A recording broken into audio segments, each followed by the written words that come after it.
Tata hospital बाहेरील जो जेरबाई Wadia road आहे त्या ठिकाणी जे फुटपाथवरती रुग्ण राहतात किंवा त्यांचे नातेवाईक अनेक महिन्यांपासून त्या ठिकाणी आहेत।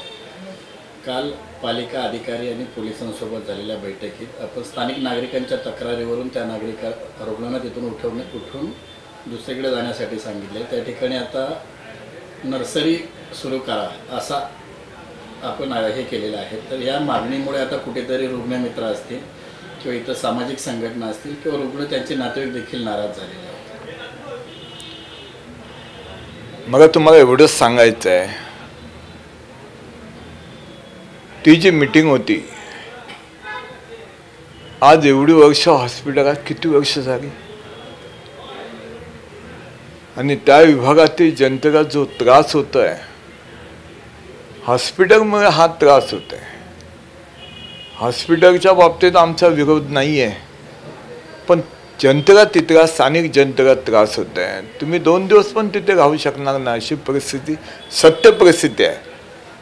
आणि हे जे पेशंट येतात त्यांचे नातेवाईक तिथे फुटपाथवर झोपतात बिपतात, तिथे कचरा असे सगळं ज्या पद्धतीने तिथलं जे वातावरण ते अत्यंत भयानक आहे। आणि अशा परिस्थितीमध्ये मी मागच्या टायमिंगला राष्ट्रपती आले होते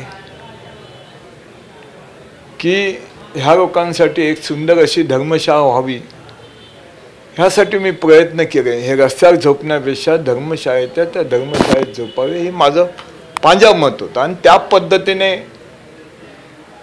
मी ते प्रयत्न केले होते।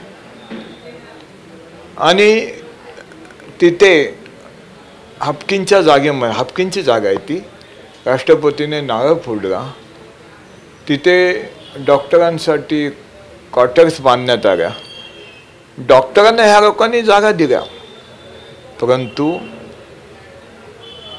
जी धर्मशाळा तिथे उभी केली आहे त्या धर्मशाळेमध्ये ह्या लोकांना अजून प्रवेश दिला नाही। का दिला नाही?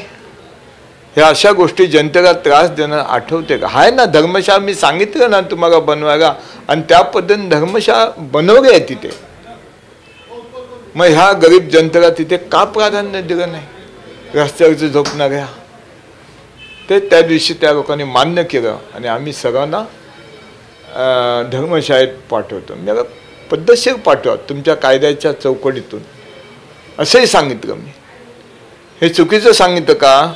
म्हणजे माझ्या स्थानिक जनतेचा पण त्रास कमी केला आणि त्यांचाही त्रास कमी केला।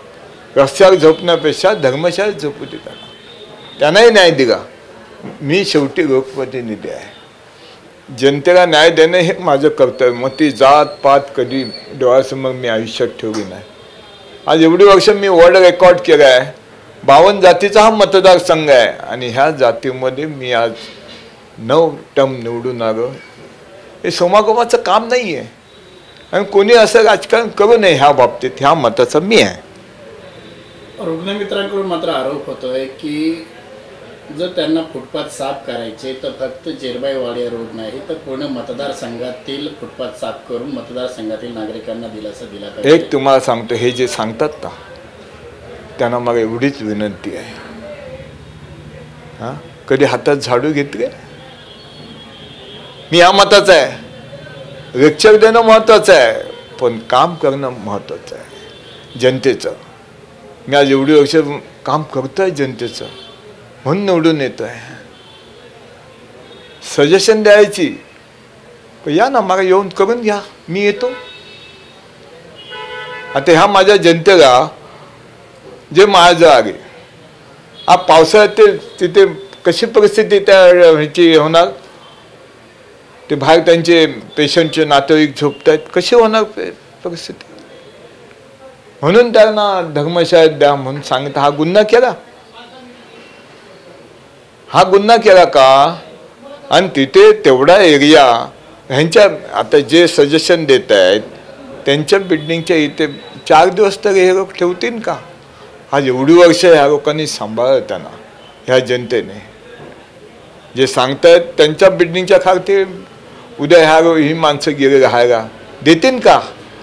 लेक्चर द्यायला सोपं असते पण ते काम ऑपरेट करताना अत्यंत जो त्रास असतो तो सहन करावा लागतो आणि त्या पद्धतीने मी एवढी वर्षे काम करत आहे.